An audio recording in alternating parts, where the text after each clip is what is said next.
हिंदी से इंग्लिश में ट्रांसलेशन करेंगे कैसे?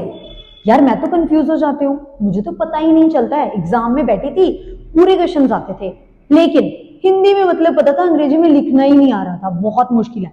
वो मुझसे इंग्लिश में बात कर रही थी, पता सब चल रहा था क्या बोल रही है, बस मुझे फटाफट बनाना नहीं आ रहा था। तो ये सब ट्रिक्स के लिए, ये सब काम करने के लिए आज मैं आपको सिखाऊंगी बहुत आसानी से आप ट्रांसलेशन कैसे कर सकते हैं। तो आइए देखिए, ट्रांसलेशन के लिए सबसे पहले आपको देखना है उस सेंटेंस को, उस वाक्य को, जो भी आपको बोलना है। जैसे मैंने यहां पे लिख दिया, मैं खेलती हूं, या मैंने लिखा मैं बाजार हूं। दो सेंटेंसेस मैंने यहां पे लिखे हैं, इन दोनों सेंटेंसेस को देखते हैं हम कैसे करेंगे, इन्हीं के बेसिस पे मैं आपको सब बताऊंगी। तो सबसे पहले आपको क्या करना है, मतलब फर्स्ट चीज का आपको ध्यान क्या रखना है, जहां भी आप कोई भी सेंटेंस दिया है, मैं करती हूं, वह सोचती है, वह जाती है, उसने बोला, उसने कहा, उसको कहा, उन्होंने किया, हमने किया, इस तरह का कोई भी सेंटेंस हो, उसमें आप ये चीज देख लीजिए कि जो भी सबसे पहले आ रहा है, जिसकी बात की जा रही है, कि जो भी हुआ उसमें, या जो भी किया, या जहां भी वो है, वो सब चीजों से किसके आधार पे है, किसके बारे में किए जा रहा है। तो जिसके बारे में वो किए जा रही है ना, उसको हम बोलते हैं सब्जेक्ट। तो सबसे पहले तो आपको फर्स्ट स्टेप में क्या करना है, सब्जेक्ट को चूज करना है कि कौन सा सब्जेक्ट है इसमें। जैसे यहां है तो मैं, यहां भी मैं लिखती, मैं खेलती हूं, मैं खेलती हूं तो मैं की बात हो रही है। यहां भी मैं बाजार जाती हूं तो मैं की बात हो रही है। आप ध्यान रखेंगे कि बात किसकी चल रही है। तो जैसे यहाँ पे मैं की बात चल रही है, तो आप मैं पे फोकस करेंगे कि मैं इसका सब्जेक्ट होगा जो सबसे पहले आ जाएगा। सबसे आसान तरीके से सबसे पहले आप सब्जेक्ट को लिखेंगे। अच्छा, तो आगे चल के क्या करेंगे, आगे जाके क्या करेंगे, आगे जाके आप चलोगे सब्जेक्ट के बाद, उसके बाद में उसके साथ वर्ब, या फिर वर्ब, या फिर हेल्पिंग वर्ब आएगी, या वर्ब या हेल्पिंग वर्ब। पहले हम हेल्पिंग वर्ब वाला देखते हैं, ठीक है, वर्ब वाला बाद में देखते हैं, क्योंकि वर्ब वाला फिर टेंसेस के रूल्स पे पूरा रहेगा। ये वर्ब, हेल्पिंग वर्ब वाला देखते हैं। जैसे मैंने यहां दो सेंटेंस लिखे हैं, मैं खेलती हूं और मैं बाजार हूं। मैं खेलती हूं तो मतलब मैं कोई काम करती हूं ना, मैं कोई काम करती हूं, है ना। काम करना, क्या खेलना इज अ काम करना, कोई एक एक्शन हुई, मतलब जिसमें भी आपको पता चल रहा है कि आप कोई कार्य कर रहे हो, आप कोई क्रिया कर रहे हो, उसके लिए आप छोड़ दीजिए ये वाला रूल। उसके बाद आप आइए यहाँ पे, जैसे मैंने बोला मैं बाजार हूं। बाजार, बाजार कोई काम नहीं है आपका, मतलब बाजार इज नॉट अ वर्क, कि बाजार हो तो मतलब कोई काम कर रहे हो, मतलब मैं बाजार में हूं, इस टाइम पे मैं कहाँ हूं, बाजार, मेरी कोई लोकेशन बता रहा है ना। तो उस चीज में क्या है, बाजार के लिए, इनके लिए, इस तरह के सेंटेंसेस के लिए आप यूज करोगे हमेशा हेल्पिंग वर्ब। जो हेल्पिंग वर्ब कैसे रहता है, यहां वो हो सकता है इज एम आर, अगर आप बात कर रहे हैं प्रेजेंट के बेसिस पे, कि अभी के बेसिस पे कि आप बताएं प्रेजेंट के बारे में। अगर आप पास्ट के बारे में बात करें तो आ जाएगा वॉज और वर। या फिर आपके पास कुछ है, जैसे मैं बोलूं मेरे पास कुछ है, मैं कुछ था, है ना, मेरे पास कुछ था, मेरे पास कुछ है, उस तरह से लिए हमारे पास कुछ है, उसके लिए आप यूज करेंगे हैज, हैव, या फिर हैड, मतलब पास के लिए,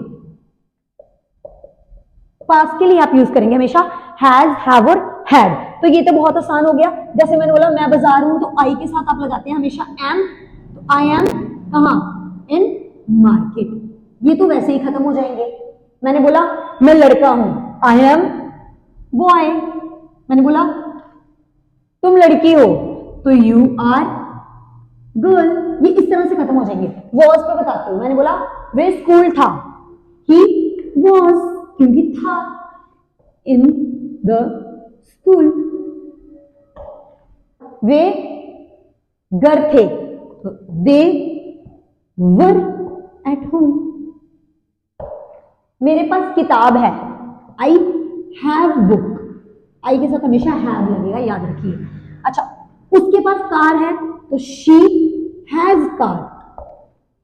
मैंने बोला उसके पास लैपटॉप था, तो ही हैड लैपटॉप। तो प्लीज इस तरह से यूज करेंगे हैज हैव को जब आपके पास कोई भी वर्ब नहीं है, आपके पास सिर्फ और सिर्फ कोई ऑब्जेक्ट दिया है जो वर्ब नहीं है। ऐसी वर्ब जिसमें आप, ऐसा कोई सेंटेंस जिसमें आपको खुद से वर्ब बना के लगानी पड़ेगी सेंटेंस को, ऑब्जेक्ट को कंप्लीट करने के लिए, टेंस सब्जेक्ट और ऑब्जेक्ट के बीच में, तो आप वहां लगा देंगे इस तरह की हेल्पिंग वर्ब। तो एक तो इस तरह के सेंटेंसेस आप बहुत आसानी से कर लेंगे जो हेल्पिंग वर्ब लगा के करेंगे, ये चीज आपको क्लियर होगी। अब चलते हैं यहाँ पे, तो आगे देखते हैं जो सेंटेंस होते हैं, मैं खेल रहा हूं, मैं खेलता हूं, मैं गा रहा हूं, मैं सो रहा हूं, मैं नहा रहा हूं, मैं नहाता हूं, मैं खाता हूं, गाता हूं, उस तरह के लिए सब्जेक्ट के साथ हमेशा आ जाएगी वर्ब। अगर मैं बात कर रही हूं दो तरह की सेंटेंसेस की, एक कर रही हूं प्रेजेंट और पास्ट, जिसमें भी होते हैं simple, simple present, simple past की बात कर रही हूं तो कुछ नहीं लगाना है। अगर सिंपल प्रेजेंट की मैं करती हूं, तुम करते हो, हम करते हैं, वे करते हैं, वे जाते हैं, वे खाते, कुछ भी, उसके लिए हमेशा आ जाएगा आपके पास वर्ब की फर्स्ट फॉर्म। मतलब तो प्रेजेंट में वर्ब की फॉर्म्स मैंने सारी डाल रखी हैं, आप देख सकते हैं वो वीडियो। और अगर कभी भी पास्ट की, मैंने किया, उसने किया, तुमने किया, हमने किया, तो उसके लिए आ जाएगा वर्ब का सेकंड फॉर्म। कौन सा फॉर्म लगेगा? वर्ब का सेकंड फॉर्म। तो मतलब पास्ट के लिए वर्ब का सेकंड फॉर्म लग जाएगा, प्रेजेंट के लिए वर्ब का हमेशा फर्स्ट फॉर्म लग जाएगा। इस तरह से बहुत आसानी से आप कर सकते हो सेंटेंसेस को। जैसे एग्जांपल के साथ कुछ देखते हैं आगे।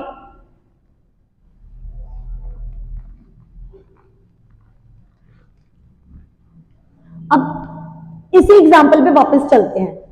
मैं खेलती हूं,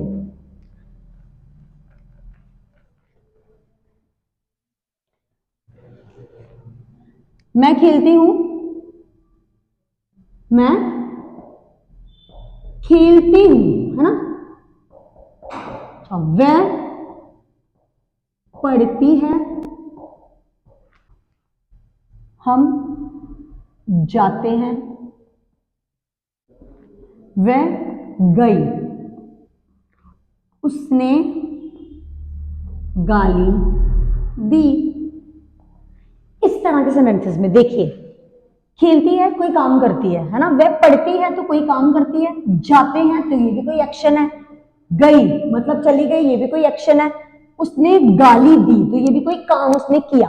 तो इस तरह के सारे सेंटेंसेस के लिए आप क्या करेंगे, ये सब आपको पता चल गया ये सब्जेक्ट है जिसने किया, जो पूरा करता करता उस चीज का, उसके लिए आप ये सब्जेक्ट लगा देंगे, है ना। तो आपने बोला आई खेलती हूं, तो खेलती मतलब करती हूं मैं अभी ये काम, तो सिंपल प्रेजेंट में आई फर्स्ट फॉर्म लगा दीजिए, प्ले, है ना। शी स्टडीज, हम वी गो, वह गई, शी वेंट, उसने गाली दी, शी अब्यूज्ड। इस तरह से करके कर लेंगे हम सारी ग्रामर को और सारे सेंटेंसेस को। लेकिन अभी क्या होता है ना, अब बहुत बार कंफ्यूज हो जाते हैं कि मैम ठीक है ये सब तो ठीक है, ये सब तो हम कर लेते हैं, लेकिन कंफ्यूजन किस में आती है ना, वोकैबुलरी में। हमें पता ही नहीं चलता कि वोकैबुलरी कैसे यूज करेंगे, क्योंकि हमें आती ही नहीं है, हमें वर्ड ही नहीं आता दिमाग में कि मुझे उसके लिए क्या बोलना है, इसके लिए क्या बोलना है ना, मुझे इन सारी चीजों के लिए क्लियर ही नहीं हो पाता। तो ठीक है, जैसे मैंने अभी एग्जाम्पल लिया, हम एक एग्जाम्पल देख के करते हैं, जरूरी नहीं है आपको एग्जैक्ट वर्ड आना चाहिए। मैंने बोला उसने चोरी की। अब चोरी की के लिए आपको कितने सारे वर्ड होते हैं, स्टील भी होता है, थीफ भी होता है, रॉब भी होता है, आपको जो याद आ रहा है अरे टाइम वो लगा दीजिए। तो शी, जैसे मैंने लिख दिया रॉब, या शी स्टोल, या शी थेफ्ट, कुछ भी लगा सकते हो वो कैब में, सब सही रहेगा। लेकिन एक चीज और देखिए, अब आपने बोला, मैंने बोला उसने दिन दिहाड़े चोरी की।